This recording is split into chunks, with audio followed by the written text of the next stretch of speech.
جی السلام علیکم علی بھائی. وعلیکم السلام ورحمۃ اللہ وبرکاتہ. ولا حول ولا قوۃ الا باللہ. اللہم صلی علی محمد وعلی آل محمد. احسن بھائی آپ کو ہماری اکیڈمی میں ویلکم ہے. اللہ کا نام لے کے شروع کریں. جی جزاک اللہ. پہلے تو یہ ہمارے لیے فخر کی بات ہے کہ آپ کے سامنے بیٹھ کے اور آپ کے ساتھ پوڈ کاسٹ کرنے کا موقع مل رہا ہے, تو ہم اس کے لیے آپ کے بہت شکر گزار ہیں. اور آپ پاکستان کے ان چند لوگوں میں سے ہیں جو ہمارے جیسی چھوٹی پوڈ کاسٹ والوں کو بھی موقع دیتے ہیں.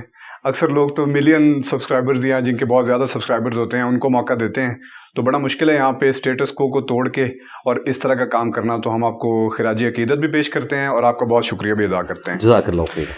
اس کے بعد میں اپنے پہلے سوال سے آغاز کروں گا, اور وہ پوڈ کاسٹرز کے بارے میں ہی ہے کہ پوڈ کاسٹرز پورے پاکستان سے یہاں پہ میں اسے کہتا ہوں فیض لینے کے لیے آتے ہیں. ان کو سبسکرائبرز ملتے ہیں, ان کو ویوز ملتے ہیں جب آپ کی پوڈ کاسٹ کر کے جاتے ہیں. اور یہ کوئی ایسی چیز نہیں ہے کہ جو میں ہوا میں کر رہا ہوں, یہ فیکٹس ہیں کہ آپ کوئی بھی پوڈ کاسٹ اٹھا کے دیکھ لیں. جب وہ آپ کے ساتھ پوڈ کاسٹ کر کے جاتے ہیں تو ان کی جو ویورشپ ہوتی ہے وہ اور ان کے سبسکرائبرز بھی بڑھتے ہیں. اور اس کے بعد اگر ان کی جو سب سے بہتر موسٹ ویوڈ جو پوڈ کاسٹ ہوتی ہے اس میں ون آف دا نیم, بلکہ سب سے اوپر جو نام ہے وہ آپ کا ہی ہوتا ہے. میں آپ کو 5-6 ایسے گنوا سکتا ہوں لیکن اس وقت نام لینے کا فائدہ نہیں ہے. لیکن میرا کوشچن یہ ہے کہ جب وہ یہاں سے فیض لے کے جاتے ہیں اور اس کے بعد جا کے تو آپ کی باتوں کو کاٹ کے پیش کرتے ہیں اور تروڑ مروڑ کے پیش کرتے ہیں, اور اس کے بعد کئی چیزوں کو بیچ میں سے حذف کر دیتے ہیں, یا پھر جا کے کوئی ولاگ بناتے ہیں یا نیگیٹیولی پیش کرتے ہیں, کلاؤڈ بھی لے جاتے ہیں اور نیگیٹیولی بھی پیش کرتے ہیں. تو اور کئی لوگ تو پھر کئی مولوی حضرات کو یہاں پہ لے کے بھی آ جاتے ہیں. اس کے بارے میں بھی بات کرنے کی ضرورت نہیں, آپ بہت بات کر چکے ہیں. تو اس کے بارے میں آپ کا کیا پوائنٹ آف ویو, آپ کیسا فیل کرتے ہیں؟ نہیں, مجھے کوئی برا فیل نہیں ہوتا. اس کی وجہ یہ ہے کہ ہر شخص اپنے ظرف کے مطابق چل رہا ہوتا ہے. میرے پاس تو جو بھی آئے گا, ہم چونکہ بیٹھے ہیں اللہ اور اس کے محبوب صلی اللہ علیہ وآلہ وسلم کے دین کی خدمت کے لیے, تو ہمارے دار ارکم کی پوری ٹیم نے پہلے دن سے یہ ڈیسائیڈ کیا تھا کہ جو بھی آئے گا پوڈ کاسٹ ریکارڈ کرنے کے لیے ہم اسے اللہ کے لیے دین سکھائیں گے. باقی یہ اس کا اپنا ظرف ہے کہ وہ اس کو مس یوز کرتا ہے یا کسی طریقے سے آؤٹ آف کانٹیکسٹ کرتا ہے. ہم نے الحمدللہ اپنی آڈینس ایسی ڈیولپ کر دی ہے پچھلے 15 سالوں کے اندر کہ جو کوئی بھی اس قسم کی غلیظ حرکت کرنے کی کوشش کرتا ہے نا, تو ہمارے اسٹوڈنٹس کامنٹس میں نیچے خود ہی جواب دے دیتے ہیں کہ آپ یہ آؤٹ آف کانٹیکسٹ کوٹ کر رہے ہیں یا آپ اس وقت زیادتی کر رہے ہیں, اپنا لقمہ ان کے منہ میں ڈال رہے ہیں. تو اس بنیاد کے اوپر ہم لوگوں کو پوڈ کاسٹ دینا چھوڑ نہیں سکتے. اس کی وجہ یہ ہے کہ اگر ہم یہ کرائٹیریا رکھ لیں گے پھر تو شاید ہمارے اس کرائٹیریا میں کوئی بھی پورا نہ اترے. ہمیں تو نہیں پتا یہاں آنے سے پہلے بندہ کیا ہے, جن کا پتہ بھی ہوتا ہے وہ آنے کے بعد بدل جاتے ہیں یا شاید ویوز کے لیے کرتے ہیں, دنیا داری میں پڑ جاتے ہیں. بس میں یہی کہہ سکتا ہوں, تو ان کے لیے ہدایت کی دعا کروں گا. باقی ہمیں کوئی فرق نہیں پڑتا, لیکن ان کے لیے ضرور یہ ایک عبرت کا مقام ہے کہ وہ اس قسم کی جو ایکٹیویٹی پرفارم کر رہے ہیں انہوں نے اللہ کو کیا منہ دکھانا ہے. اس قسم کی حرکت کر کے وہ چند ڈالرز تو کما لیں گے, ویوز تو کما لیں گے, فیم تو کما لیں گے, لیکن at the end of the day ان کو دنیا میں بھی ذلت ہوگی, آخرت میں بھی ہوگی. یہ دیکھ لیں آپ, ماضی قریب میں بھی ایک اینکر کے ساتھ ہم نے نیکی کی کہ وہ اتنی دور کراچی سے آیا تھا, اسے میں نے ایک دن میں 4 پوڈ کاسٹ دی. اس کے بعد اس کے اوپر پریشر آیا بیسیکلی علماء کا کہ بھئی تم نے تو ہمارے پورے فرقوں کا جنازہ نکلوا دیا, تو اب اس کی کمپنسیشن یہ ہے کہ تم یوں ڈرامہ بازی کرو, پھر ہم تم سے راضی ہوں گے. انہوں نے راضی پھر بھی نہیں ہونا تھا, تو چند دن ویوز کما لیے. اب دیکھ لیں وہی ویوز جو پہلے 70-80 ہزار لاکھ تک گئے تھے, اب وہی 1.5-2 ہزار کے اوپر واپس آ گئے. تو کتنے دن کما لیا. تو اس سے تو بہتر تھا یہ سونے کا انڈا دینے والی مرغی ذبح نہ کرتے بلکہ ریگولرلی آتے رہتے. بہرحال اب ہماری ٹیم نے یہ ڈیسائیڈ کیا ہے کہ جو بھی شخص ادھر پوڈ کاسٹ کے لیے آئے گا ہم اسے ایک دفعہ ہی پوڈ کاسٹ دیں گے, دوبارہ نہیں دیں گے. اس کی وجہ یہ کہ پھر باقی لوگوں کی حق تلفی ہوتی ہے. اس وقت بھی کیو میں 50 کے قریب لوگ لگے ہوئے ہیں.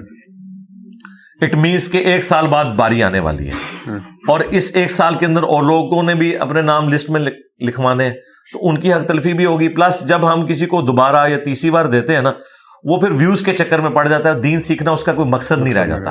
تو اس لیے بار بار وہی باتیں ریپیٹ کرنا اور ادھر سے بات لے کے کسی اور کے بارے میں بات کرنا, پھر اس سے جا کے اس کا جواب لینا.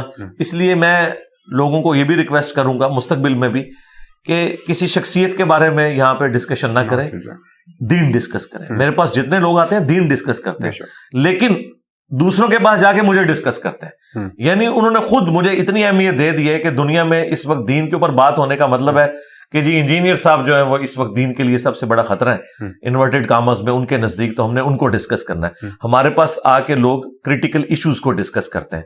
منصور علی خان صاحب آئے ہیں، انہوں نے پالیٹکس کو ڈسکس کیا، بہت اچھی بات ہے. اسی طریقے سے کوئی اور ریلیجیس پلیٹ فارم سے بندہ آتا ہے، وہ ریلیجن کو ڈسکس کرتا ہے. تو وہ ٹاپکس کو ڈسکس کریں بجائے شخصیات کو ڈسکس کرنے کے. تو اس قسم کی کوئی حرکت کرے ہم اسے روک بھی دیتے ہیں. ابھی یہ پچھلی دفعہ بھی ایک پوڈ کاسٹ کرنے والے آئے، انہوں نے اقرار الحسن بھائی کے بارے میں ایک بالکل سمجھ لیں پرسنل نوعیت کا کوشچن جو ایک تھیوری کے اوپر مبنی تھا، واللہ عالم اس کی پریکٹیکل وہ ایگزیکیوشن ہوئی ہے یا نہیں ہوئی ہے، تو وہ کر رہا تھا، تو اس کو پھر ہم نے روک دیا. اس نے وہ اتنا حصہ بیچ میں سے کاٹ کے نا یوں پریزنٹ کرنے کی کوشش کی گویا کہ ہم انہیں سوالات سے روک رہے ہیں. بھئی ہم لوگوں کے ذاتی زندگی میں دخل دینے سے آپ کو روک رہے ہیں، لیکن بس اس کے ذریعے پھر وہ ویوز کماتے ہیں. اللہ ان کو ہدایت دے جی، میں دعا ہی کر سکتا ہوں. بے شک بے شک.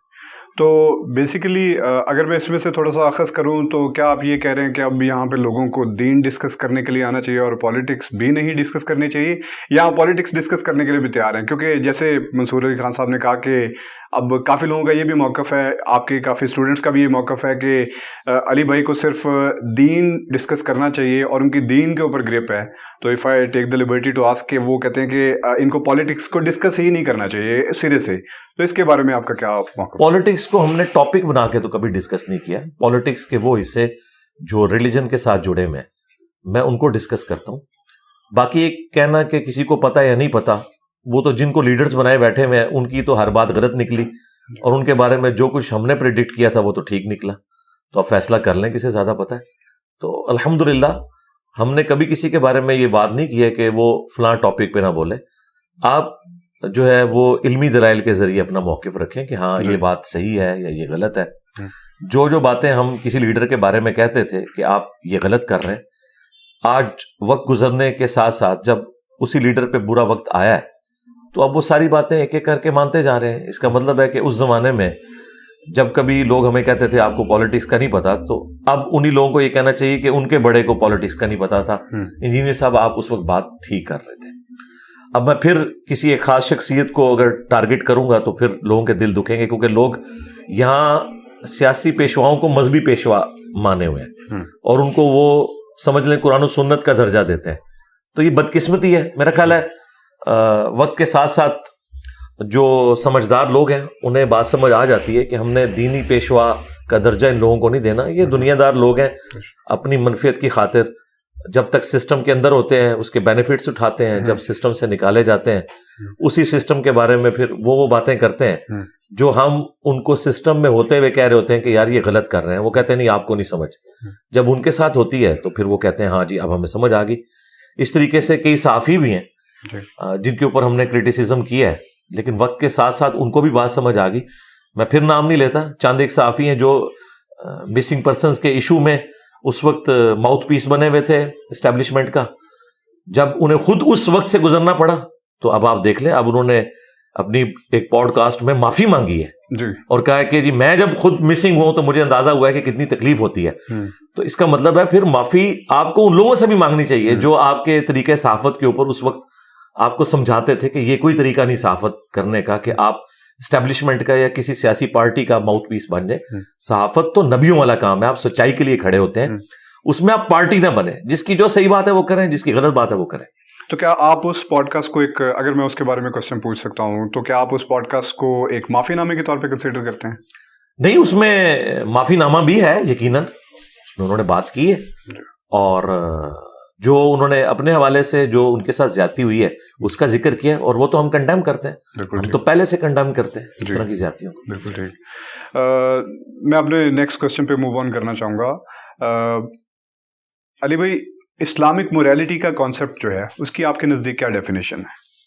کس پوائنٹ آف ویو سے آپ پوچھ رہے ہیں؟ کنسینٹ کے حوالے سے، ویمن رائٹس کے حوالے سے، چائلڈ میرج کے حوالے سے. بیسیکلی میں اس کو تھوڑا سا اگر آپ کو ایکسپلین کر سکوں تو جتنے بھی ایتھیسٹ اور ایگنوسٹک لوگ ہیں ان کے بارے میں بیسیکلی جتنا ہم نے پڑھا ہے تو موسٹلی وہ لوگ احادیث کا حوالہ دیتے ہیں اور احادیث کا حوالہ دے کے اس میں سے کنسینٹ کے ایشوز اٹھاتے ہیں، ویمنز رائٹس کے ایشوز اٹھاتے ہیں اور چائلڈ میرج کے ایشوز اٹھاتے ہیں، اور اس کے علاوہ بھی کافی اٹھاتے ہیں. لیکن میں یہ 3 ہائی لائٹ کر کے آپ سے پوچھنا چاہ رہا تھا کہ یہ کنسینٹ، ویمنز رائٹ اور چائلڈ میرج اگر آپ کہیں گے تو میں ایک ایک کر کے بھی آپ سے پوچھ لوں گا.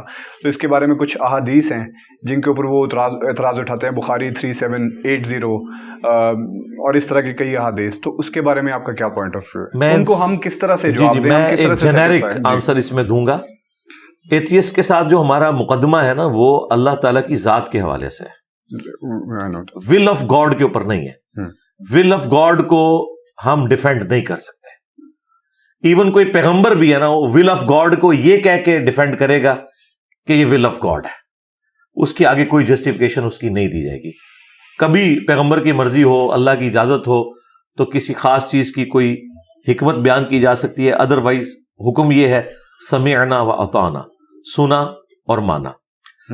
جب تک آپ اسلام کے باہر ہیں آپ اسلام کو کوشچن کر سکتے ہیں، خدا کو کوشچن کر سکتے ہیں، لیکن ونس آپ نے گاڈ کو مان لیا پھر آپ کو ول آف گاڈ بھی ماننی پڑے گی.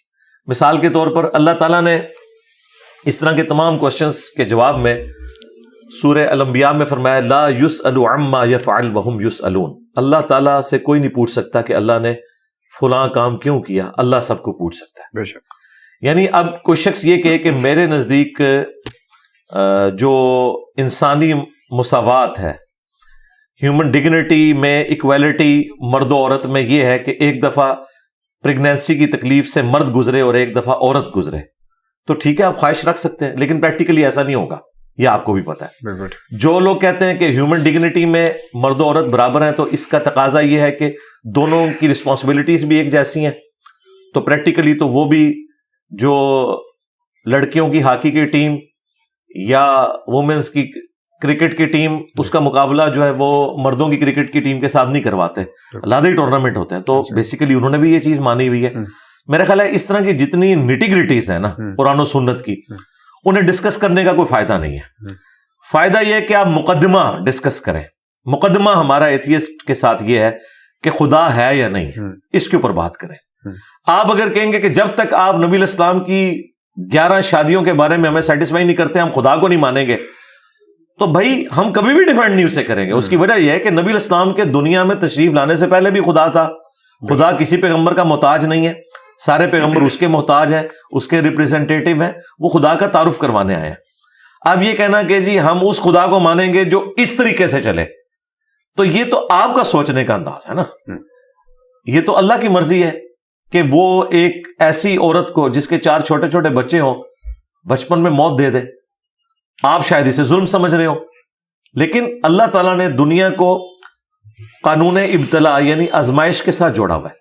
دنیا کو اگر آپ ایبسولوٹلی دیکھیں گے تو یہاں آپ کو ظلم کا نظام بھی نظر آئے گا، آپ کو یہاں بھوک بھی نظر آئے گی، زیادتی بھی نظر آئے گی. لیکن اگر اس کو آخرت کے ساتھ جوڑیں گے تو پھر آپ کو سمجھ آئے گی کہ دنیا میں اللہ تعالیٰ نے بعض کو دے کے آزمایا، بعض سے لے کے آزمایا. ٹھیک ہے، ہٹلر نے جو ظلم کیا جیوز کے ساتھ، تو دنیا میں تو اس سے بدلہ نہیں اتارا جا سکتا. ایک گولی مار کے اس نے خودکشی کر لی، لیکن جو اس نے ورلڈ وار 2 کے اندر 60 لاکھ یہودی ظلمن قتل کیے 100 فیکٹریز کے اندر، یا جو لوگ مسلمان ہیں وہ کہتے ہیں نہیں جی 60 نہیں 6 لاکھ تھے. 6 لاکھ بھی کوئی چھوٹا فگر تو نہیں ہے. اچھا، اتنا بڑا ظلم اس نے کیا تو کیا دنیا کی کوئی عدالت اسے سزا دے سکتی ہے؟ لیکن اللہ تعالیٰ قیامت والے دن اسے 6 لاکھ دفعہ زندہ کر کے 6 لاکھ دفعہ موت کی تکلیف سے گزار کے اس چیز کا بدلہ لے سکتا ہے. تو دنیا اور آخرت کو ملا کے اسلام کے یا دین کے پورے مقدمے کو سمجھیں گے پھر تو آپ کو باتیں ٹھیک لگیں گی.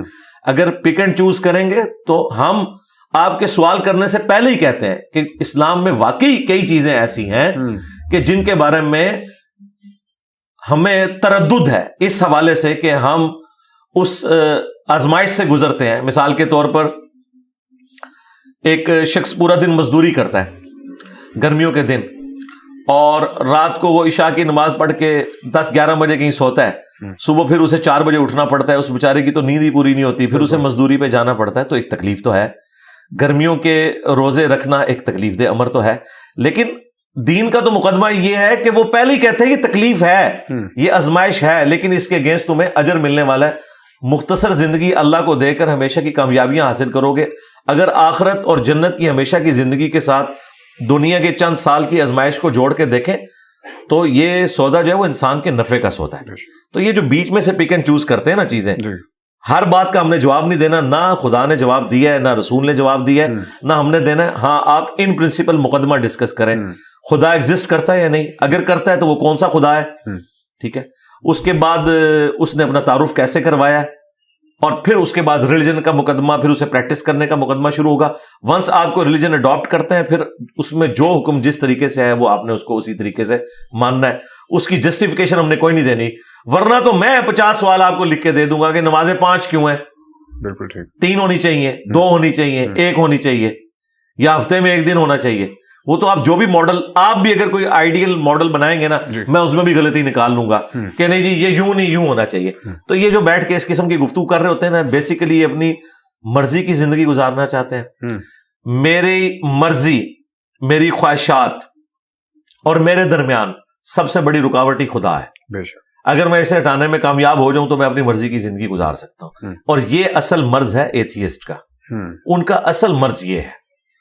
پلس دین کا جو مقدمہ وہ ایسے بھونڈے انداز میں پیش کیا گیا, پھر دین کی جو پرورٹڈ ایک مذہبی سوچ جو لوگوں کے اندر آ چکی ہے, جس کی وجہ سے خود مسلمان بھی جو ہے وہ ایک مسلمان ملک کے اندر رہتے ہوئے اپنی جان کو ونریبل سمجھ رہے ہوتے ہیں, ان چیزوں نے بھی لوگوں کو اسلام سے دور کیا. لہذا لوگوں کو بکش اسلام کی طرف بلائیں بجائے اس کے کہ پریکٹیکلی مسلمان کیا کر.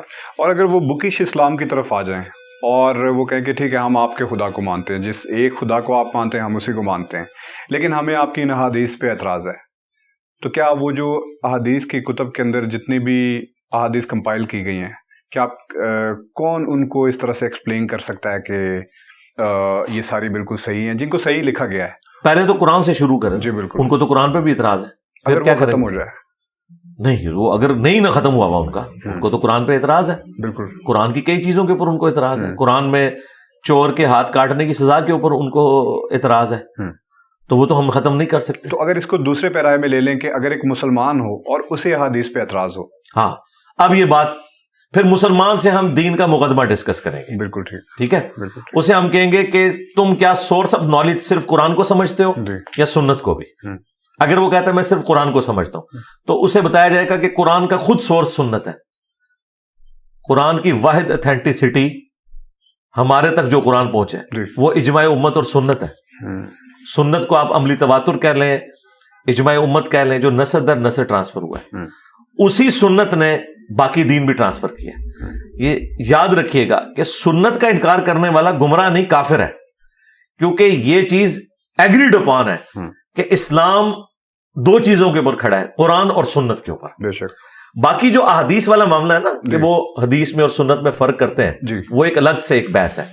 ہم سنت کے ریٹن ریکارڈ کو ہی احادیث سمجھتے ہیں. چند ایک احادیث کے اوپر آپ کوئی ریزرویشن رکھ سکتے ہیں کہ یہ احادیث نبی علیہ السلام سے ثابت ہے یا نہیں ثابت, لیکن جو تواتر سے چیزیں نقل ہوئی ہیں جن کے اوپر امت میں کوئی دوسری رائے نہیں پائی جاتی ہے, شروع سے وہ ایک رائے چل رہی ہے.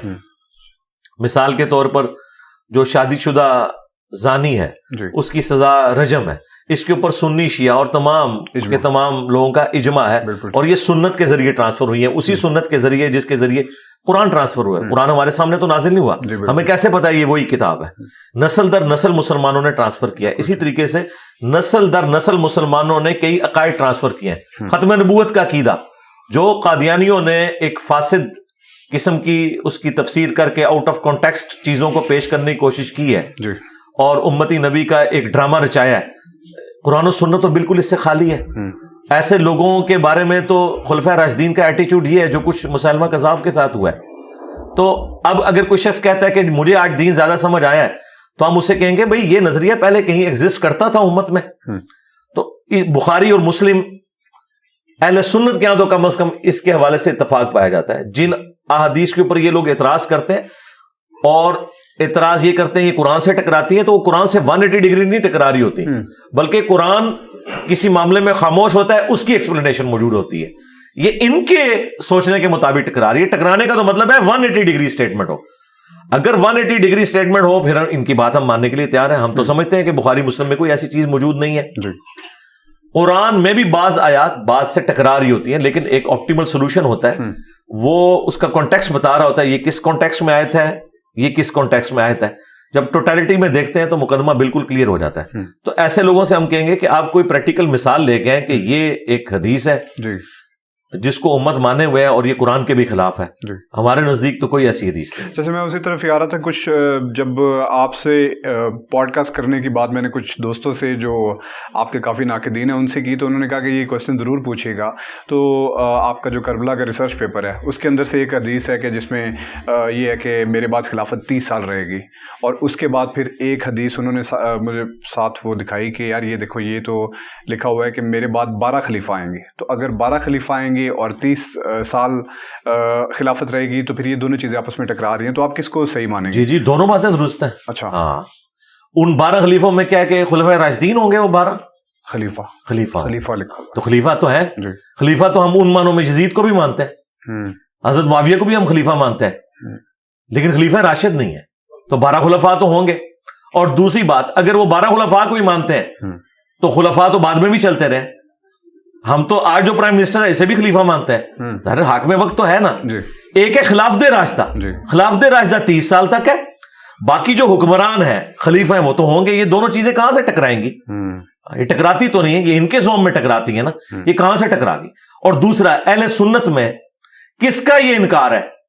پھر ہم ان سے یہ بات کریں گے, وہ حدیث کو چونکہ حجت مانتے ہیں نا, ان سے پوچھیں کہ اہل سنت میں کس کا یہ دعویٰ ہے کہ خلفائے راشدین کے بعد جو خلیفہ ہیں وہ بھی خلیفہ راشد ہے؟ کسی کا بھی دعویٰ نہیں. ایون جو لوگ بنو امیہ کا جھوٹا دفاع کرتے ہیں وہ بھی حضرت معاویہ رضی اللہ تعالیٰ عنہ کی جب غلطیاں بخاری مسلم میں ہائی لائٹ ہم کرتے ہیں تو وہ کہتے ہیں کہ یہ غلطیاں مانتے ہیں, ہم انہیں کوئی خلیفہ راشد تو نہیں مانتے. وہ ایک حکمران تھے اور حکمران سے مس ہینڈلنگ ہو جاتی ہے, لیکن وہ صحابی ہیں, ان کا یہ مرتبہ ہے, یہ کرتے ہیں. غلطیوں کو جسٹیفائی نہیں وہ کرتے. غلطیوں کو کیسے جسٹیفائی کر سکتے ہیں؟ وہ یہ کہتے ہیں کہ ہم ان کو کوئی حضرت ابوبکر عمر عثمان و علی کی طرح تو نہیں مانتے. تو کیا پوری دنیا میں مسلمان اجماع امت نہیں کیے ہوئے کہ اہل سنت کے ہاں 4 خلفائے راشدین ہیں؟ چاہے غیر مسلموں سے بھی پوچھ لیں, وہ خلفائے راشدین کن کو کہتے ہیں؟ حضرت ابوبکر عمر عثمان علی کو. رہ گئے وہ 12 خلیفہ.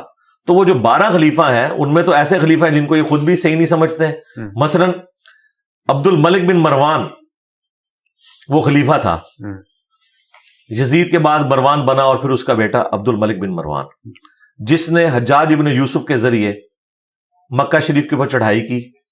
صحیح مسلم میں آتا ہے خانہ کعبہ شریف کا غلاف جل گیا, ایک دیوار بھی ڈیمیج ہوئی. عبداللہ ابن زبیر کو قتل کیا, ان کی لاش کو کعبے کے دروازے پہ لٹکا دیا اور یہودیوں کے قبرستان میں ان کی لاش پھینک دی سولی دے کے. یہ تو مسلم شریف میں موجود ہے. تو کیا یہ خلافت راشدہ ہے جس کے اندر ایک صحابی رسول کے ساتھ یہ ظلم کیا جا رہا ہے؟ تو حجاج ابن یوسف کو تو یہ خود بھی ظالم مانتے ہیں, کیونکہ مسلم شریف میں موجود ہے بنو ثقیف میں ایک ظالم ہوگا اور ایک کذاب. اور اسما بنت ابی بکر جو حضرت ابو بکر کی بیٹی ہیں, حضرت عائشہ کی بڑی بہن, وہ کہتی ہیں حجاج ابن یوسف سے جب وہ ان کے بیٹے کو قتل کرتا ہے, عبداللہ ابن زبیر انہی کے بیٹے تھے, کہ ہم کذاب تو دیکھ چکے, ظالم تو ہے حجاج ابن یوسف. تو یہ خود ان کو ظالم مانتے ہیں, صحابہ کرام کا قاتل مانتے ہیں ان کو. تو اگر یہ خلافت راشدہ ہے عبد الملک بن مروان کی, وہ تو یہ ظلم کرتا رہے, تو یہ کبھی بھی ان کی غلطیوں کو جسٹیفائی نہیں کرتے. Not at all, never. اگر کرتے ہیں تو اہل سنت سے خارج ہیں. اہل سنت کا کہیں موقف یہ نہیں رہا کبھی بھی. اجماع ہے اس بات. جی. تو اسی طرح سے اگر میں حضرت عائشہ, سیدہ عائشہ کے بارے میں آپ سے یہ پوچھوں کہ ان کی عمر مبارک جب شادی کے وقت, اس کے بارے میں یہ کہا جاتا ہے کہ مسلمانوں میں آپ کے 6 سے 9 سال عمر تھی جب ان کا نکاح مبارک ہوا. تو میرا اس کے بارے میں آپ سے یہ سوال ہے کہ اس چیز کو کس طرح سے ایک مسلمان بچے کو جو ریسرچ کر رہا ہے اسے کیسے جسٹیفائی کریں, کس طرح سے جسٹیفائی کر رہا ہے؟ میں ایتھیسٹ یا ایگنوسٹک کی بات نہیں کر رہا, لیکن ہم مسلمان بچے کو کس طرح سے وہ جسٹیفائی کریں. آپ کی جو سائنس ہے وہ بھی اس کے مترادف اب ریسرچ ہو چکی ہے بہت زیادہ ان چیزوں کے اوپر, کہ ایک جو بچی ہوتی ہے وہ جب جوان ہوتی ہے تو اس کے بعد پھر جا کے کوگنیٹیو بیہیویئرز اس کے جو ہیں وہ سارے کے سارے ڈیولپ ہوتے ہیں, عقل ڈیولپ ہوتی ہے, فزیکلی ڈیولپ ہوتی ہیں. تو اس کے بعد جا کے تو آپ جو ہے نا بلوغت کی عمر کے بعد آپ شادی کی عمر تک پہنچتے ہیں, تو اس کے بعد شادی ہونی چاہیے. نہیں تو اس کے کافی نقصانات ہوتے ہیں, ڈپریشن, سوئسائڈ اور اس طرح کی بہت ساری چیزیں. آپ کو بہتر پتا ہوگا, آپ سے یہ سوال بہت دفعہ ہو چکا ہوگا. تو اس کو کس طرح سے سیدہ عائشہ کی عمر کے حوالے سے جی اہل سنت میں اتفاق ہے, 9 سال کی عمر میں ان کی رخصتی ہوئی ہے. اچھا, یہ 9 کو آپ 19 سال بھی کر لیں, ان لوگوں کی تو تسلی پھر بھی نہیں ہونی, کیونکہ نبی اسلام کی تو عمر 52 سال تھی. وہ کہیں گے 3 گنا عمر ہے. لیکن کم از کم مسلمان تو اس چیز سے جسٹیفائی نہیں, مسلمان بھی نہیں ہوں گے. کیسے ہو جائیں گے مسلمان؟ غامدی صاحب تو ہو جائیں گے. غامدی صاحب ہوں گے نا, تو غامدی صاحب یہ سمجھتے ہیں میں سیٹسفائی ہو گیا تو باقی مسلمان بھی ہو جائیں گے. تو یہ تو نہیں, وہ تو یہ جب تک آپ نے 19 کو 49 نہیں نہ کرنا ان کی تسلی نہیں ہونی, تو آپ کرتے رہے. باقی سیدہ عائشہ کو ہم عام خاتون تو سمجھتے نہیں, ہم سمجھتے ہیں کہ ان کا یہ معاملہ جو ہے ایک معجزانہ معاملہ ہے. بخاری مسلم میں حدیث ہے کہ 3 راتوں تک حضرت جبرائیل علیہ السلام نے نبی علیہ السلام کو خواب میں تصویر دکھائی تھی سیدہ عائشہ کی کہ یہ آپ کی ہونے والی بیوی ہے. تو سیدہ عائشہ کوئی عام خاتون نہیں ہے. نہ ہم اس 9 سال کی عمر کی لیگیسی کو یہ کہتے ہیں کہ اس طریقے سے آپ نے امت میں ٹرانسفر کرنا ہے. وہ ایک یونیک پرسنالٹی ہے, وہ واحد بیوی ہے نبی علیہ السلام کی جو کنواری تھی اور 47 سال بعد میں زندہ رہی اور دین کی تعلیمات انہوں نے آگے ٹرانسفر کی امت تک. مسلمان تو پھر آپ سے یہ بھی سوال کرے گا کہ اللہ تعالیٰ نے ایک جوان عورت سے اس کا خامند لے لیا, اس کے بعد دوسری شادی کا حق اس سے کیوں چھین لیا؟ یہ بھی سوال کرے گا. تو قرآن نے تو کہا ہے کہ نبی کی بیویوں کے ساتھ نکاح نہیں ہو سکتا. اللہ کے نزدیک یہ بہت بڑا گناہ ہے. سورۃ الاحزاب میں ہے کہ تم نبی علیہ السلام کے دنیا سے تشریف لے جانے کے بعد ان کی عورت سے نکاح کرو, بلکہ یہاں تک کہہ دیا کہ وہ مائیں ہیں تمہاری, النبی اولا بالمؤمنین من انفسہم وازواجہم امہاتہم. لیکن بچہ تو پوچھے گا نا کہ ایک عورت ایک کمرے میں 47 سال اکیلے گزار رہی ہے, اس کی اولاد بھی کوئی نہیں ہے, جوانی میں وہ بیوہ ہو گئی ہے, ٹھیک ہے. ہمارے نزدیک 18 سال کی عمر میں, غامدی صاحب کے نزدیک چلے 27 سال کی عمر میں, ٹھیک ہے. اب پوری زندگی اس نے بغیر خامند کے گزاری ہے. تو پھر غامدی صاحب سے اگر کوئی بچہ یہ پوچھے کہ اللہ تعالیٰ نے اس عورت سے یہ حق کیوں لے لیا کہ وہ اکیلے زندگی گزارے گی, تو ہم کیا کہیں گے کہ اللہ تعالیٰ کی ول تھی, ان کو سٹیٹس بہت بڑا ملنے والا ہے کہ وہ دنیا اور آخرت میں نبی علیہ السلام کی بیوی ہے, امت کی ماں ہے. اما عائشہ سے بھی کوئی پوچھ لینا کہ ان کی مرضی کیا ہے. تو اس طرح کی چیزوں کو اٹھانا, ان کا اینڈ رزلٹ یہ ہوگا کہ آپ ایک مسئلے کو حل کریں گے, دوسرا مسئلہ کوئی سر اٹھا لے گا. اگر تو ہونا کہ ہم امت میں یہ ترغیب دلاتے ہوں کہ 9 سال کی عمر میں ایسا ہونا چاہیے. سیدہ عائشہ 9 سال کی عمر میں بالغ تھی, یہ انڈرسٹوڈ ہے, تبھی ان کی رخصتی ہوئی. بالغ کوئی 9 سال کی عمر میں ہو, 12 سال کی عمر میں ہو, 12 میں تو مان ہی لیتے ہیں نا, 11 کہتے ہیں نہیں, 9 کوئی ملینز میں ایک کیس ہوتا ہے. ہم مانتے ہیں کہ ہماری ماں ملینز میں ایک ہے, ٹھیک ہے, اپنے مرتبے میں بھی اور اپنی ڈیوٹیز کے اندر بھی. تو آپ اس طرح کے معاملات کو لے کے تب الزام لگائیں جب اسے ایکسٹراپولیٹ کر کے ہم اس کے ذریعے کوئی رزلٹ نکالنا شروع کرتے. رزلٹ وہی ہے کہ جب تک عورت بالغہ نہیں ہوتی ہے اس کی شادی نہیں ہوگی. یہ چیز ہے, بالغہ تھی وہ. بالکل ٹھیک ہے. علی بھائی, کانسیپٹ آف لانڈی کے بارے میں آپ سے کوسچن ہے کہ یہ جو لانڈی کا کانسیپٹ ہے یہ ختم ہو چکا ہے یا ابھی بھی ہے؟ نہیں, ختم ہو چکا ہے. اس کے لیے آپ الجہاد فی الاسلام مولانا مودودی کی کتاب پڑھ لیں.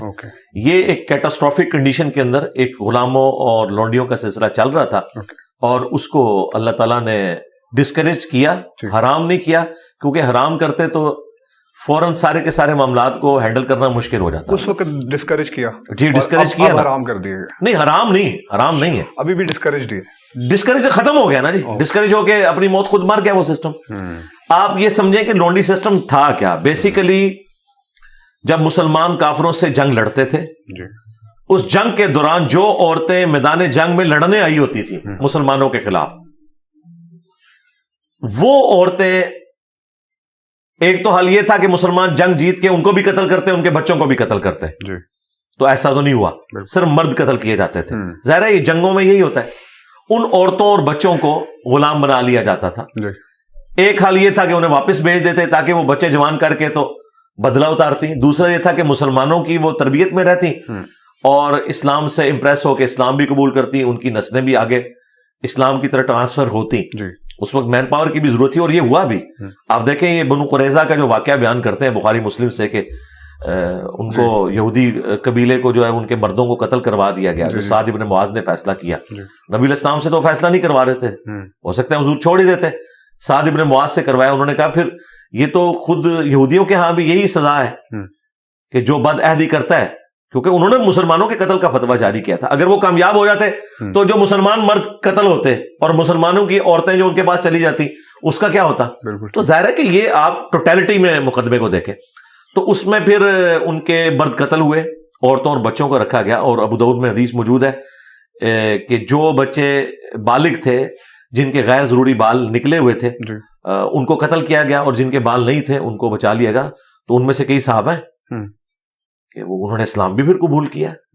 تو آپ آج کا جو ایک ڈیموکریٹک ویلیوز والا سسٹم ہے اور اس وقت کا جو قبائلی سسٹم ہے, اس کو اگر ایک نظر سے دیکھیں گے نا تو پھر آپ کو باتیں سمجھ نہیں آئیں گی. بالکل ایسی ہے. آج اگر نبی اسلام اس دور میں تشریف لے کے آتے نا تو کئی ایک معاملات ڈیفرنٹ ہوتے ہیں. اس وقت ایک قبائلی سسٹم تھا, گیون سرکمسٹانسز کے اندر ایک دن کے اندر چینج نہیں لائی جا سکتی. پھر بھی جو کچھ کیا نبی اسلام نے وہ ایک ریمارکیبل کام تھا اتنے کم پیریڈ کے اندر. تو آج تو انسانیت ٹھوکریں کھا کھا کے بیسک ہیومن رائٹس اور عورتوں کے حقوق اور یہ ساری چیزیں سیکھ گئی. میں تو سمجھتا ہوں یہ پریزنٹ ورلڈ جو ہے یہ یعنی دنیا میں رہنے کے لیے بہترین وقت یہی ہے. ورلڈ وار 2 کے بعد جس طرح UNO بنی اور دنیا میں کنٹریز بن گئے اور امپائرز ختم ہوئی, دنیا رہنے کے قابل ہو گئی ہے. ورنہ تو ہر وقت جنگ و جدال کا سلسلہ رہتا تھا. وہ جو لائنیں وہ ڈرا کر کے چلے گئے وہ آپ اس کو صحیح سمجھتے ہیں؟ جی میں سمجھتا ہوں دنیا میں سکون آ گیا, اس کی وجہ سے سکون آ گیا. جی سکون آ گیا. دیکھیں انسان لرن کر, لیکن کئی جگہ یہی باتیں ڈاکٹر اقبال کریں نا تو یہ لوگ کہتے ہیں ماشاءاللہ کیا بات فرما دی. تو ابلیس کی مجلس شورا آپ ذرا پڑھ کے دیکھیں, اس میں وہ کیا باتیں کر رہے ہیں کہ انسانیت ٹھوکریں کھا کھا کے اسی نظام کی طرف آ رہی ہے جو نبی اسلام نے دیا تھا. اس میں وہ کارل مارکس کی اگر تعریف کرتے کہ غلاموں نے جو ہے وہ آقاؤں کی زنجیروں کو توڑ دیا ہے, سارے رائٹس کی باتیں ہو رہی ہیں. یہ آج جو آپ کو اتنی ویلیوز نظر آ رہی ہیں ٹھوکریں کھا کھا کے جو انسانیت نے سیکھی ہیں, نبی اسلام نے 1400 سال پہلے یہ چیزیں سامنے رکھی تھی. لیکن اس وقت یعنی دنیا کے حالات و واقعات فیوریبل نہیں تھے. وقت کے ساتھ ساتھ انسانیت نے ایوالو کیا اور آج ہم ان جو ویلیوز کے اوپر بات کرتے ہیں. اس زمانے میں جب حال یہ ہو کہ باپ کے مرنے کے بعد اس کی ساری بیویاں بڑے بیٹے کے قبضے میں آ جائیں, بالکل ایسے وہاں اسلام یہ بات کرے کہ یہ کوئی بھی عورت جس کے ساتھ تمہارے باپ نے صحبت کر لی وہ تم پہ حرام ہے, تو یہ بہت بڑا ایک کام تھا. بے شک. ٹھیک ہے, جہاں لوگوں کی شادیوں کی تعداد ہی گنی نہیں جاتی تھی وہاں یہ کہنا کہ 4 سے زیادہ نہیں کرنی. ٹھیک ہے, کوئی لمیٹیشن کسی بھی ریلیجن میں نظر نہیں آتی میرے خیال میں. آج انسانیت ایوالو ہو چکی ہوئی ہے. آج کے اعتبار سے آپ نے اسلام کو نہیں دیکھنا, یہ ذہن میں رکھیے گا. اسلام جن حالات و واقعات کے اندر آیا ہے اس میں بہت بڑی بلیسنگ تھی. یہ ایوالو ہو کے ہم یہاں تک پہنچے ہیں. چیزیں لرن ہو رہی ہیں, بیسک عقائد و نظریات وہی رہیں گے, لیکن وقت کے ساتھ ساتھ چیزیں انسانیت نے لرن کی ہیں. مثلا میں سمجھتا ہوں یہ ٹریفک قوانین جو ہے یہ یعنی ایک سمجھ لے ایک پیغمبرانہ کام ہے جو اللہ تعالیٰ نے اپنے بندوں سے لیا ہے. ٹھیک ہے, کس طریقے سے اتنی بڑی ٹریفک کے اندر ایک ہارمونی کریٹ کی ہے. تو انسانیت کو اللہ تعالیٰ لرن کروا رہا ہے. اسی کو ہم اجتہاد کہتے ہیں. یہ قیامت تک دروازہ کھلا ہوا ہے. مسئلہ ان کا ہے کہ جن کے اجتہاد کرنے والے 1200 سال پہلے قبروں میں چلے گئے. ہمیں تو اجتہاد قیامت تک جاری ہے. قرآن و سنت اجماع فکس ہے. تو اب ایک تلخ کوسچن انہی ناقدین کی طرف سے آیا, میں آپ سے وہ پوچھنا چاہوں گا. جس طرح سے انہوں نے مجھے لکھ کے بھیجا میں اسی طرح سے پوچھنا چاہوں گا کہ رسول اللہ کی حدیث آپ اکثر سناتے ہیں صلی اللہ علیہ وآلہ وسلم, اجماع امت کی دلیل میں کہ جماعت پر اللہ کا ہاتھ ہے, جس چیز پر اجماع ہو جائے وہ حق ہے. اور تھوڑے ہی سالوں پہلے پوری امت کے علماء کا اجماع مرزا غلام احمد قادیانی پر ہوا. کیا یہ چیز آپ کو خوف نہیں دلاتی کہ اس وقت تمام مسالک اور مناہج کے علماء کا اجماع اس بات پر ہو چکا ہے کہ آپ فساد اور جہالت پھیلا رہے ہیں اور انتشار پھیلا رہے ہیں؟ اور یہ ان کا سوال ہے. جی بہت اچھا, مجھے تو برا نہیں لگتا, مجھے تو یہ فل ٹاسک دیا انہوں نے. ہاں جی, تو میں ان کو فرق بتا دیتا ہوں. پھر فرق یہ ہے کہ غلام احمد قادیانی دجال نے تو دعوی نبوت کیا تھا, اور جن لوگوں نے سوال بھیجا ہے چشتی رسول اللہ, تھانوی رسول اللہ, تو ان کے بزرگوں نے پڑھایا ہوا ہے. پہلے یہ اپنا اسلام ثابت کریں, یہ اس کو ڈیفینڈ کرتے رہے مناظروں کے اندر. یہ ہمیں آ کے یہ بات بتائیں گے تو ہم تو انہیں خود سمجھتے ہیں یہ انہی بزرگوں کے ماننے والے ہیں جن بزرگوں میں سے ایک ان کا بزرگ غلام احمد قادیانی دجال تھا.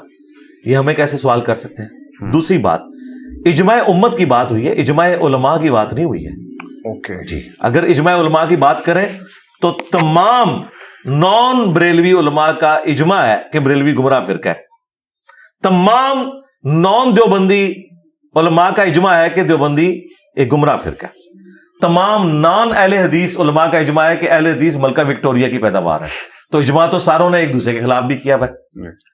اجماع امت کا ہوتا ہے, علماء تو آٹے میں نمک کے برابر ہیں, اور وہ بھی جو نمک میں بھی ہیں وہ بھی آلموسٹ میجورٹی تو علماء سو کی ہے. علماء کا حال یہ ہے کہ علماء تو اینک پہننے کو بھی بدعت سمجھتے تھے. علماء جو ہے وہ چین والی گھڑی کو بدعت سمجھتے تھے, اسپیکر کو بدعت سمجھتے تھے, کیمرہ کو حرام سمجھتے تھے, اور عوام اس وقت بھی کہتی تھی کہ اسپیکر میں کوئی حرج نہیں. اس کا مطلب ہے کہ عوام کا اجماع پہلے ہوتا ہے, علماء کو بعد میں سمجھ آتی ہے. تو عوام ہے وہ تو پہلے سے تصویریں کھنچواتی تھی, علماء نے بعد میں تصویر کو حلال کیا کیا, فرض کر لیا, اس کے بغیر سٹارٹ نہیں ہوتے. اس کا مطلب ہے کہ عوام کو پہلے بات سمجھ آتی ہے, علماء کو بعد میں. پریکٹیکلی تو ہم نے یہ دیکھا ہے. تو عوام کو بھی سمجھ آ گئی ہے کہ ہمارے علماء اور ہمارے بزرگوں نے ہمارے ساتھ دھوکہ کیا ہے.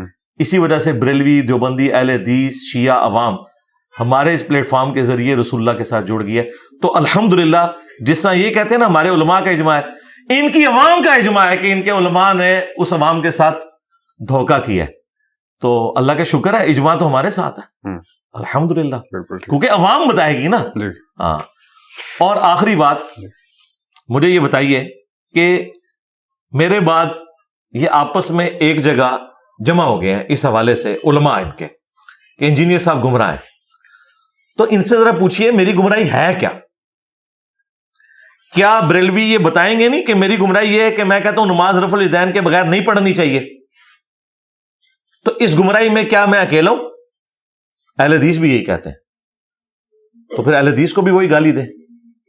میرا یہ دعویٰ ہے آپ کے کیمرے کی وساطت سے, میں نے پہلے بھی یہ کہا ہے, میرا کوئی ایک عقیدہ, کوئی ایک نظریہ ایسا بتا دیں جو مجھ سے پہلے امت کا نہ ہو. غلام احمد قادیانی دجال نے جو نظریہ پیش کیا امتی نبی کا, اس کو امت نے ریجیکٹ اس لیے کیا کہ اس نے ایک ایسا کانسیپٹ دیا جو پہلے نہیں تھا. ختم نبوت کے عقیدے کے اوپر اس نے ڈاکہ مارا. ٹھیک ہے, چشتی رسول اللہ, تھانوی رسول اللہ تو ان کی کتابوں میں نکل رہا ہے, انہوں نے پرنٹ کیا ہے. یہ کہتے ہیں کتابیں بدل گئی ہیں تو پہلے مناظرے کیوں کیے تھے؟ اور جو 100 سال پہلے بزرگ فوت ہوئے ہیں ان کی کتابوں میں موجود ہے. تھانوی صاحب کو فوت ہوئے 70 سال ہوئے ہیں, پیر میر علی شاہ صاحب کو فوت ہوئے بمشکل 80 سال ہوئے ہیں, احمد بریلوی کو 100 سال ہوئے ہیں. ہم نے تو ان سے بھی چشتی رسول اللہ ثابت کر دیا, ان کے قلم کی تو سیاہی بھی خشک نہیں ہوئی ہے. یہ کیا کریں گے؟ ان کے بزرگوں نے تو یہ کچھ کیا ہوا ہے. تو نیا نظریہ تو انہوں نے دیا ہے. میرا کوئی ایک نظریہ بتا دیں کہ ہاں جی انجینئر صاحب جو یہ بات کرتے ہیں نا, یہ پہلے امت میں کسی کا نظریہ نہیں تھا. میں اگر حضرت معاویہ رضی اللہ تعالیٰ عنہ سے اختلاف رکھتا ہوں حضرت علی کی سپورٹ میں, میری ذاتی تو کوئی ان کے ساتھ کوئی مسئلہ نہیں ہے. مجھے تو نبی نے حکم دیا علیکم بسنتی و سنت الخلفاء الراشدین المہدیین, تو میرے پاس آپشن یہ ہے کہ میں حضرت علی کی سپورٹ میں کھڑا ہوں. تو کیا حضرت علی کی سپورٹ میں کھڑے ہو کر بنو امیہ کے بارے میں جو موقف میرا ہے, جو احترام کے دائرے میں, اس سے ورسٹ فارم میں کیا شیعہ کے ہاں نہیں پایا جاتا؟ پایا جاتا ہے. اسی طریقے سے قبروں پہ عمارتیں اور مزارات بنانے کے حوالے سے جو میرا موقف ہے, کیا یہی موقف علماء عرب اور اہل حدیث علماء کا نہیں ہے؟ بالکل پایا جاتا ہے. تو میں نے تو کوئی نیا نظریہ پیش ہی نہیں کیا. میرے تمام نظریات وہی ہیں جو آلریڈی مسلمانوں میں تھے. یہ ضرور تھا کہ کچھ فرقے نے کچھ نظریات لیے ہوئے تھے, کچھ فرقے نے دوسرے والے نظریات لیے ہوئے تھے. میں نے سب کو کمبائنڈ کر کے جس کی جو پازیٹیو بات ہے وہ لی ہے. بس یہی آپ کی غلطی ہے. جی غلطی نہیں ہے, یہ میرا فخر ہے اللہ کے فضل سے. اور آخری بات, غلام احمد قادیانی تو حنفی تھا, وہ بغیر رفع الیدین کے نماز پڑھتا تھا. تو میرا خیال ہے جو لوگ رفع الیدین نہیں کرتے انہیں فکر کرنی چاہیے کہیں وہ قادیانی کی روحانی اولاد تو نہیں ہے, شیطانی اولاد. ہمارے اسٹوڈنٹس تو رفع الیدین سے نماز پڑھتے ہیں جو بخاری اور مسلم میں طریقہ لکھا ہوا ہے نبی الاسلام کا. تو قادیانی حنفی ہیں, دیوبندی بھی حنفی ہیں, بریلوی بھی حنفی ہیں. اور انہوں نے کیا جھوٹ مشہور کیا تھا کہ جو رفع الیدین شروع کرتا ہے وہ قادیانی ہو جاتا ہے. یہ انہوں نے اہل حدیث کو چپ کروانے کے لیے ایک جھوٹ بولا ہوا تھا. سب سے پہلے آ کے میں نے ان کا میک اپ صاف کیا, کوئی قادیانی تو حنفی ہیں, جاؤ قادیانی کی عبادت گاہ میں جا کے دیکھ لو نماز وہ کس طریقے پہ پڑھتے ہیں. ان کے تو جو بڑے خلیفہ صاحب ہیں ان کا بیان آیا کہ ہم حنفی ہیں. تو فکر تو اب آپ کو کرنی چاہیے کہ یہ حیران کن بات ہے کہ چشتی رسول اللہ والا واقعہ جس بزرگ کی طرف منسوب ہے, بزرگوں کے بارے میں ہم اس نے ظن رکھ لیتے ہیں, ہو سکتا ہے انہوں نے نہ کہا, بل وہ بھی حنفی تھے, معین الدین چشتی صاحب. اچھا, تھانوی رسول اللہ کا واقعہ جس کے منسوب ہے اشری تھانوی صاحب, وہ بھی حنفی تھے. اور غلام احمد قادیانی دجال وہ بھی حنفی ہے. تو اب یہ فیصلہ کر لیں بھائی. اگر نہیں تسلی ہوئی میں اور کروا دیتا ہوں. میری ہوگی, ان کی کروانی تو کروا. نہیں, میرے خیال جتنی کروا لی ہے ابھی تو آپ کی تسلی کے لیے اتنا ہی کافی ہے کہ آپ لوگ بھی حنفی ہیں اور قادیانی بھی حنفی ہیں. تو میرا اس کے ساتھ کوئی لینا دینا ہی نہیں. آپ فکر کریں کہ آپ کے بزرگ اور آپ کے بزرگوں میں چشتی رسول اللہ, تھانوی رسول اللہ نکلا ہے. میں تو محمد رسول اللہ کا ماننے والا ہوں صلی اللہ علیہ وآلہ وسلم. ایک مولانا صاحب نے 60 آیت کی کمپائلیشن کی ہے, ایک کمپائلیشن بنا کے انہوں نے مجھے ویڈیو بھیجی. کہ یار یہ 60 قرآن کی قرأت کے اندر غلطیاں ہیں جس میں زیر زبر پیش کی غلطیاں ہیں جو علی بھائی کر رہے ہیں. تو ان کا کوشچن یہ تھا کہ آپ اپنی قرآن پہ تجوید کی گرپ ہونے کا دعویٰ کرتے ہیں, تو اگر یہ غلطیاں ہیں تو پھر آپ کو کم از کم وہ دعویٰ تو نہیں کرنا چاہیے؟ دیکھیں 6,500 آیات میں سے صرف 60 آیات ان کو ملی ہیں, تو ریشو پروپورشن نکالیں. اچھا, ان کی حالت یہ ہے کہ اللہ تعالیٰ نے دیوبندیوں کے منہ کے اوپر کالک مال دی ہے. پلانٹ ارتھ پہ جو سب سے بڑا دیوبندی مفتی ہے, مفتی تقی عثمانی صاحب, انہوں نے قرآن کی سب سے مشہور آیت سورہ توبہ کی 24 نمبر, اس میں کم از کم 4 جگہ پہ غلطی کی ہے, یہ فلسطین والی کانفرنس میں. اور یہ میں تقی عثمانی صاحب پہ ٹانٹ نہیں کر رہا, غلطی لگ سکتی کسی کو بھی, پیچھے سے لقمے دے رہا ہے پھر بھی غلط پڑھ رہے ہیں. پہلے انہوں نے ایک حصہ ٹھیک پڑھا, وہ لقمے کے بعد وہ بھی غلط پڑھ دیا. وہ ویڈیو ریکارڈ ہے, میں نے گن پوائنٹ پہ ان سے نہیں بنوائی. تو یہ ذرا بتائیں کہ جو بندہ ایک آیت میں 4 غلطیاں کرے وہ زیادہ غلطیاں کر رہا ہے, یا جو 6,500 میں صرف 60 آیات میں کہیں غلطی کر رہا ہے؟ اس طرح کی غلطیاں ڈاکٹر اسرار صاحب سے بھی ہوئی ہیں, امام کعبہ سے بھی ہو جاتی ہیں.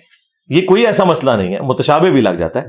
غلطی تب ہے کہ جب میں نے قرآن پڑھا, آپ نے میری غلطی ہائی لائٹ کی اور میں دوبارہ اسے غلط پڑھ رہا ہوں. جس طرح کہ تقی عثمانی صاحب کی غلطی اس نے ہائی لائٹ کی, پھر انہوں نے غلط پڑھا, بلکہ وہ الفاظ بھی غلط پڑھ دیے جو پہلے ٹھیک پڑھے ہوئے تھے. تو لیکن پھر بھی یہ تقی عثمانی صاحب کو میں کہوں گا کہ ٹھیک ہے, شاید آخری عمر میں کوئی اختلاط کا شکار ہو گئے, جو بھی ہے. بل دیوبندی تو گئے بےچارے, ان کا وہ پلانٹ ارتھ کا مفتی اعظم جو ہے نا, وہ تو ایک آیت ہی 4 غلطیاں اس کے اندر کر گئے. تو میں نے اس میں دعویٰ کیا تھا کہ قرآن پاک کی کوئی صورت, تمہارے جو ٹاپ کے 3 بڑے بزرگ ہیں نا, تقی عثمانی صاحب دیوبندیوں کے, بریلویوں کے مفتی منیب صاحب, ساجد میر صاحب اہل حدیث کے, اپنی مرضی کی کوئی صورت کسی قاری کے پاس پریکٹس کر کے 1 مہینے کا ٹائم لے لیں, 2 مہینے کا ٹائم, اس کی ویڈیو بنائیں, ویڈیو اپلوڈ کر کے مجھ سے رابطہ کریں. میں اگلا سورج طلوع نہیں ہونے دوں گا, وہی صورت میں بھی تلاوت کروں گا, پھر عوام فیصلہ کرے گی کس کی قرات بہتر ہے. ان میں سے کوئی بھی قاری نہیں, میں آپ کو بتاؤں. عربی آنا اور چیز ہے, عربی تو غامدی صاحب کو بھی آتی ہے, قرآن مجہول پڑھتے ہیں, بالکل غلط قرآن پڑھتے ہیں. یہ لوگ سمجھتے ہیں زبر زیر کو غلط پڑھنا غلطی ہے. قاریوں کے نزدیک ہا صحیح نہ نکلا, واد, ذال, وا, ثا, یہ بھی لکھنے چلی ہے, وہ یہ سارے علماء کرتے ہیں. یہ الفاظ بھی غلط بولتے ہیں. قرآن تو بالکل علماء کو نہیں آتا. عربی پڑھنے سے, زبر زیر صحیح پڑھنے سے آپ سمجھتے ہیں وہ ٹھیک پڑھ رہے ہیں. قاریوں کے نزدیک تو وہ بھی ٹھیک نہیں ہے جب تک کہ وہ اس طریقے سے قل پڑھ رہے ہیں تو قل کی آواز نکلے.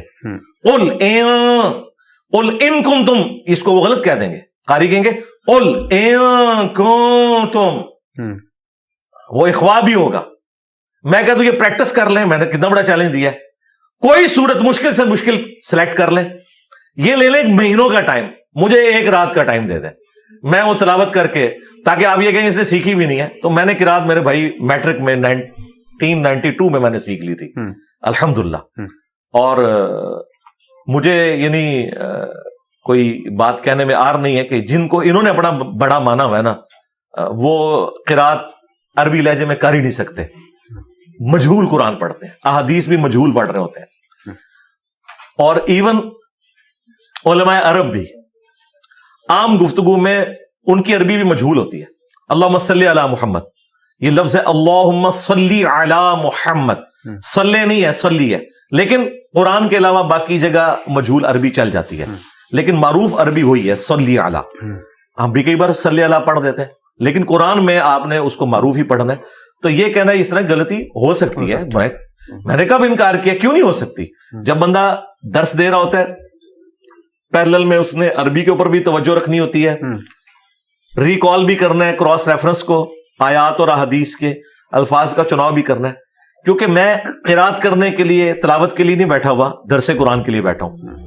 تو یہی بات ہے. تو 27 سال کم از کم ڈاکٹر اسرار صاحب نے دورہ قرآن کروایا ہے, اور پھر انہوں نے 1998 میں بیان القرآن ریکارڈ کروایا, اس کے اندر بھی زبر زیر کی غلطی ہے, اور دیکھ کے پڑھ رہے ہیں. ہو سکتا ہے یہ کوئی جان بوجھ کے نہیں, جان بوجھ کے یہ کہ کسی نے غلطی ہائی لائٹ کی اور آپ نے دوبارہ غلط پڑھ دیا تو آپ کی زبان پہ چڑھی نہ. یہ کہتے ہیں یہ ناظرات قرآن دیکھ کے نہیں پڑھ سکتا, یہ بات کرتے ہیں. جس کو قرآن کی کئی صورتیں زبانی یاد ہیں, کراس ریفرنس کے طور پہ آیات زبانی یاد ہے, وہ کہتے ہیں دیکھ کے نہیں پڑھ سکتا. تو میں نے ان کو بڑا ٹیسٹ آسان کر دیا ہے کہ یہ اپنے بڑے, جن کو انہوں نے بڑا مانا ہوا ہے, قاریوں کی نہیں میں بات کروں گا, ان کے بڑے قرآن کی کوئی ایک صورت مجھے تلاوت کر کے بتائیں قرات کے مطابق, میں غلطیاں بھی نکالوں گا اور میں اس سے بہتر قرات کر کے بھی بتاؤں گا.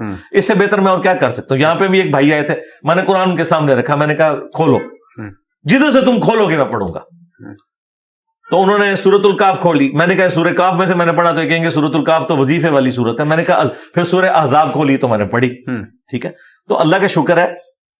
اور یہ ساری باتیں میں ریبٹل کے طور پہ کر رہا ہوں. یہ لوگ میرے یہ بھی کلپ کاٹتے ہیں, کہتے ہیں یہ چیلنج کر رہا ہے علماء عرب کو. نہیں, یہ میں ریبٹل کر رہا ہوں.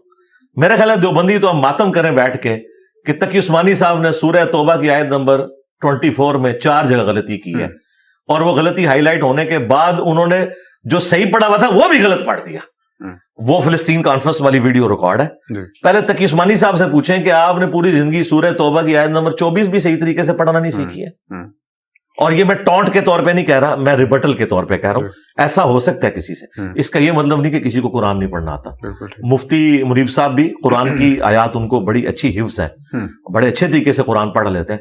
قاری پھر بھی نہیں ہے وہ, یعنی اگر آپ کے نا قرات کر کے وہ پڑھ سکے اس لہجے میں, وہ تمام بیسک رولز جو وہ جس نے سیکھے نہیں ہوئے نا میرے بھائی, وہ کر نہیں سکتا.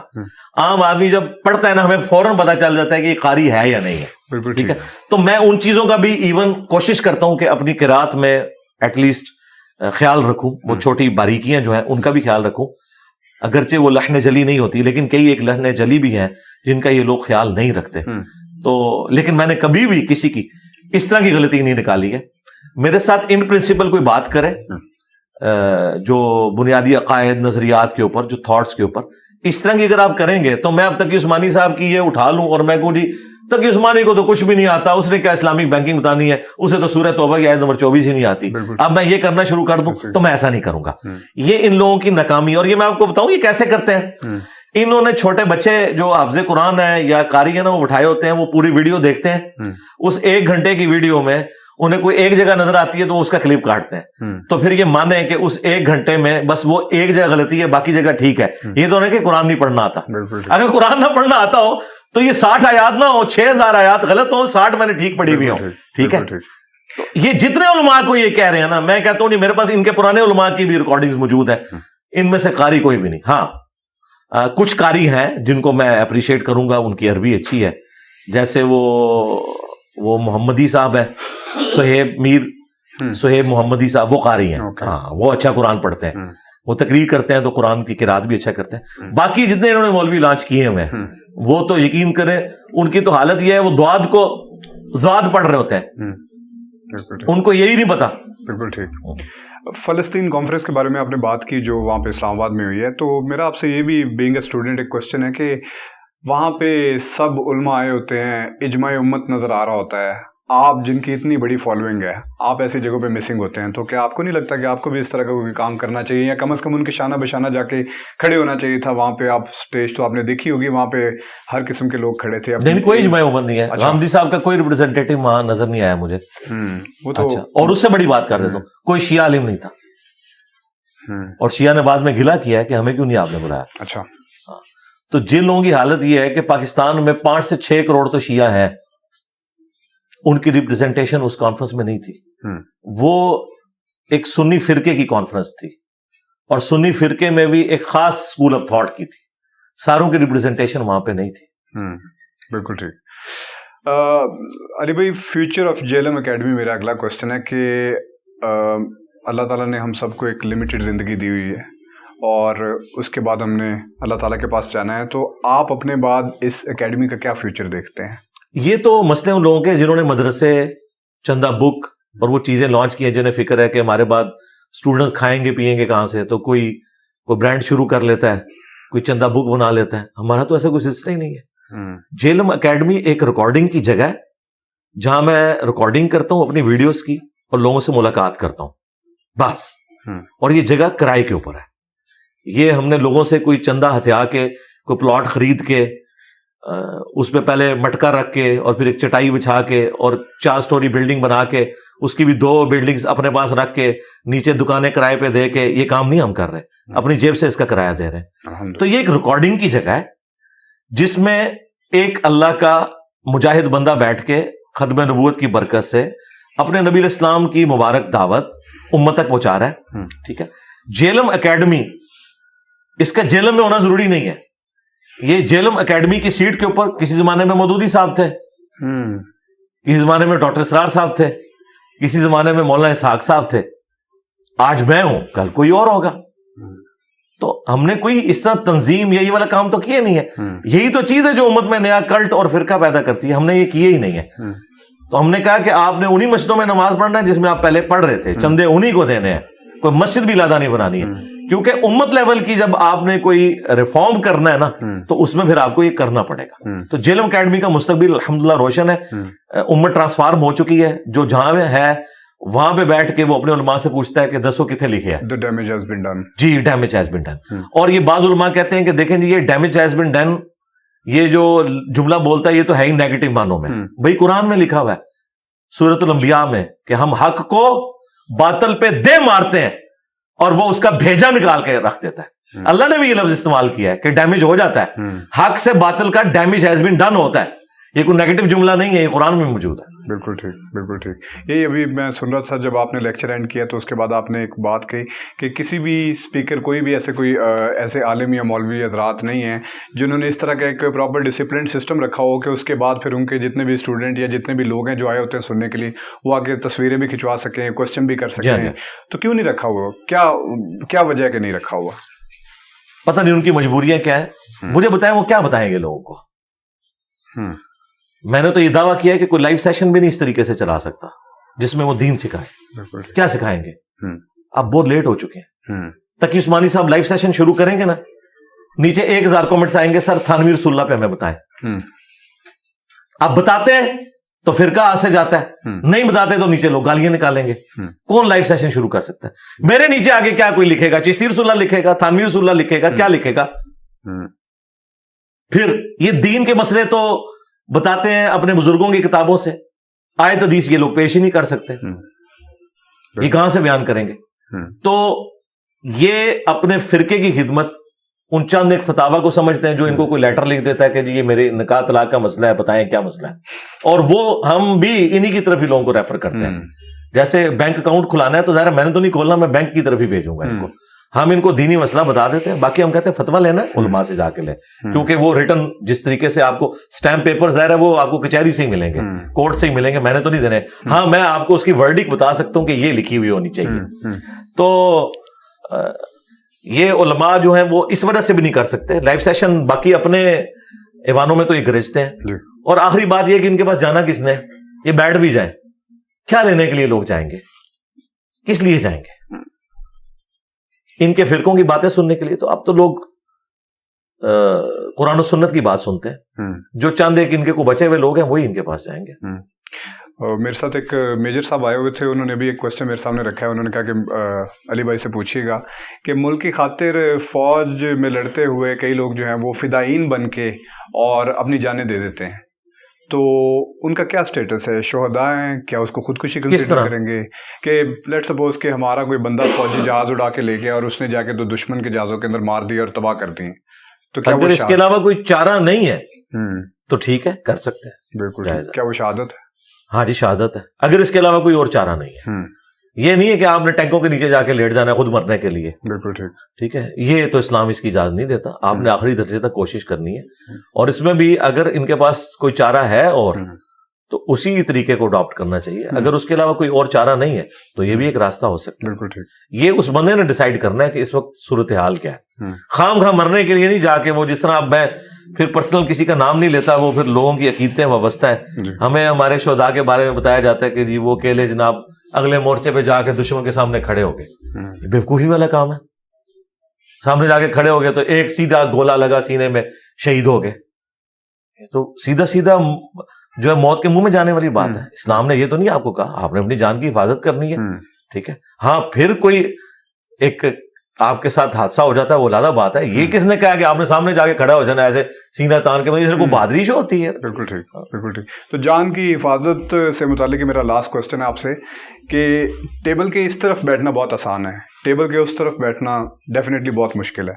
تو آپ روز کی بنیاد پہ جو ایک یہ دین کے لیے جو خدمت کر رہے ہیں اس میں پریشانی فکر تو آتی ہوگی, تو کیا ابھی کیا حالات ہیں؟ پریشانی ہے, فکر ہے, اور کیا سوچتے ہیں کہ کیا یہ کرنا چاہیے تھا فرام دا فرسٹ ڈے؟ اور آج جب اپنے فیملی کو دیکھتے ہیں، بچوں کو دیکھتے ہیں، تو کیا کبھی سوچتے نہیں ہیں کہ یار یہ تھوڑا سا ہاتھ ہولا رکھ لیتے تو زیادہ بہتر تھا؟ میرا خیال ہے میں اگر اس طرح سوچوں تو میں تو بے ایمان ہو جاؤں.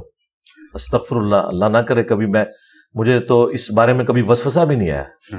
میں حلفیہ کہہ رہا ہوں، سوچنا تو دور کی بات ہے، مجھے کبھی وسوسہ بھی نہیں آیا. میں تو اپنے آپ کو بے ایمان سمجھوں گا اگر مجھے وسوسہ بھی آ جائے اس حوالے سے. ظاہر ہے جو بندہ یہ کام کرتا ہے اللہ تعالیٰ اسے اس کام کے لیے اٹھاتا ہے، حالات و واقعات فیوریبل دیتا ہے تو اللہ تعالیٰ مدد فرما رہا ہوتا ہے. لا یکلف اللہ نفسا الا وسعها، اللہ تعالیٰ کسی جان پر اس سے بڑھ کر بوجھ نہیں ڈالتا. تو میرے کندھے یہ بوجھ اٹھا سکتے تھے، اللہ تعالیٰ نے مجھے کیپیبل بنایا تھا تو مجھے ان حالات کے ساتھ فیوریبل کر دیا. ہم نے کبھی اپنے اسٹوڈنٹ سے نہیں کہا کہ آپ نے بھی اسی طریقے سے کام کرنا ہے. میں ہمیشہ کہتا ہوں کہ آپ نے قرآن کی آیات اور احادیث لوگوں کو شیئر کروانی ہے، اور جہاں کوئی سخت موضوع اگر آپ کو بیان کرنا پڑے آپ نے خود نہیں کرنا، ورنہ لوگ آپ کے دشمن ہو جائیں گے. کیونکہ جو سامنے کیمرے پہ آ جاتا ہے نا، لوگ اس سے پھر نفرت کرتے ہیں. جو لوگ سے مراد جو جاہل، ابو جہل کی جو اولاد ہے، جو دیندار لوگ ہیں وہ تو نفرت نہیں کرتے، وہ تو دین سیکھنا چاہتے ہیں. اگر کچھ ایسا کرنا ہے تو میری ویڈیو شیئر کروائیں اور توپ کے منہ کے آگے مجھے کریں، ٹھیک ہے؟ پھر آپ سے نفرت نہیں ہوگی کیونکہ آپ تو شیئر کروا رہے ہیں نا. آپ سے کوئی زیادہ کرے گا کہ یار یہ بھی اس پاگل کے پیچھے لگ گیا ہے تو اس کو سمجھاتے ہیں واپس آ جائے. لیکن جب آپ خود بیان کرتے ہیں نا، چشتی رسول اللہ، تھانوی رسول اللہ اور ان بزرگوں نے جو اسلام کے ساتھ انورٹڈ کاماز میں خدمت کی ہے، پھر وہ آپ کے دشمن ہو جاتے ہیں. تو ہم نے اپنے اسٹوڈنٹس کو ہمیشہ کہا ہوا ہے کہ آپ نے کیمرے میں سامنے اس طرح آ کے خود للکارنا نہیں، ان کو ضرورت ہی کوئی نہیں ہے کیونکہ ہم نے ڈیمیج اللہ کے فضل سے ان کے فرقوں کو کر دیا. اب آپ آیات احادیث شیئر کروائیں، اور ضروری نہیں کہ آپ نے اختلافی موضوعات کے اس ایکسٹریم لیول پہ جا کے لوگوں کو پہلے تبلیغ کرنی ہے. اور کئی موضوعات ہیں، میں نے تو ہر ٹاپک کے اوپر بات کی ہوئی ہے، صرف اختلافی موضوعات. تو کرنٹ افیئر پہ بھی صرف میں ہی بولتا ہوں. اچھا، یہ جو علماء مشورے دے رہے ہوتے ہیں انجینئر صاحب اس کو چھوڑیں، اس پہ کام کریں، وہ اس پہ جو کام ہے وہ یہ خود کر رہے ہوتے ہیں. کوئی ایک بندہ کام کر رہا ہو. یہ دھروو راٹھی کی ویڈیو آئی اسلام کے اوپر، ریبٹل کس نے دیا؟ کسی نے کیا. تو یار جس کام کی طرف مجھے یہ کہتے ہیں خود بھی کوئی کام کیا ہے انہوں نے. صرف بس ایک رونا پیٹنا کر لیتے ہیں کیمرے میں، انجینئر صاحب آپ یہ کریں. یار انجینئر صاحب نہیں کر رہے، آپ کریں. وہ اختلافی ٹاپکس کے اوپر اس لیے آ کے بات کرتے ہیں نا، ویوز زیادہ آتے ہیں. ہاں، وہ اس لیے کرتے ہیں. میں تو اس لیے کرتا ہوں کہ میں اختلافی موضوعات کو سمجھتا ہوں کہ سب سے بڑا مسئلہ سب کانٹیننٹ کے مسلمانوں کا یہی ہے. ابھی بھی کئی نان مسلم جو مسلمان ہوئے ہیں وہ کہتے ہیں مسلمان ہو گئے تو پھنس گئے کہ ہم نے سنی ہونا ہے، شیعہ ہونا ہے، وہابی ہونا ہے، دیوبندی ہونا ہے، کیا ہونا ہے. تو کیا یہ مسلمان ہی ہونا چاہیے. بالکل ٹھیک. تو آخر میں ہمارے لیے اور پاکستان کے لوگوں کے لیے کوئی میسج یہی ہے کہ کتابوں کے ساتھ اپنے آپ کو جوڑیں، بکش مسلمان بنے، اور تمام علماء دین کی بات سنیں. جس کی بات قرآن و سنت سے ہو اس کو آپ ویریفائی کریں، اس کے بعد اس کے اوپر عمل کریں. یہ اپنے آپ کو کسی ایک بند کنویں میں نہ لے جائیں کہ میں نے فلاں کی بات سننی ہے، فلاں کی نہیں سننی. سب کی بات سنیں، اور جس کی بات دلیل کے ساتھ ہے وہ آپ لے لیں، اور جس کی بات دلیل کے ساتھ نہیں اس کو چھوڑ دیں. اس کو کافر نہ کہیں، آپ اسلام سے نہ نکالیں کہ یہاں اس کو غلطی لگی ہے. میرا خود بھی ایٹیچیوڈ یہی ہے. مجھے اپنے استادوں سے بھی کئی معاملات کے اندر سنگین نوعیت کے اختلافات ہیں، اس کے باوجود میں ان کا نام احترام سے لیتا ہوں. حامدی صاحب ہیں، ڈاکٹر اسرار صاحب ہیں، مودودی صاحب ہیں، میں نے سب سے لرن کیا ہے. پیر نصیر الدین نصیر صاحب، غلام سو سعیدی صاحب، مولانا الیاس قادری صاحب، طارق جمیل صاحب، ساروں سے میں نے کچھ نہ کچھ لرن کیا ہے. جب میں اختلاف ان سے کرتا ہوں لیکن میں انہیں زیرو سے ملٹیپلائی نہیں کرتا. لیکن وہ لوگ کہ جن کے یعنی آپ سمجھ لیں ماننے والے کروڑوں کی تعداد میں، اور انہوں نے ایک پورا فرقہ اور کلٹ بنا کے اس امت کی جمعیت کو توڑا ہے، ٹھیک ہے، جو بڑے مجرمین ہیں، ان کے بارے میں ہم بالکل نرم گوشہ رکھنے کے لیے تیار نہیں ہیں. ہاں، صحیح بات اگر کوئی کریں گے وہ ہم لیں گے. وہ شیطان بھی اگر صحیح بات کرے گا نا ہم اس کی بھی تصدیق کریں گے. لیکن یہ کہ ہم ان کو اس طریقے سے بڑا مان لیں جس طرح ان کے ماننے والوں نے بڑا مانا ہوا ہے تو نہیں. میں سمجھتا ہوں جس نے امت کی جمعیت کو توڑ دیا وہ تو امت لیول کا مجرم ہے، اس کے ساتھ ٹریٹمنٹ بھی امت لیول کی ہونی چاہیے. جزاک اللہ علی بھائی، thank you for being with us. جزاک اٹ واز اے پلیزر. جزاک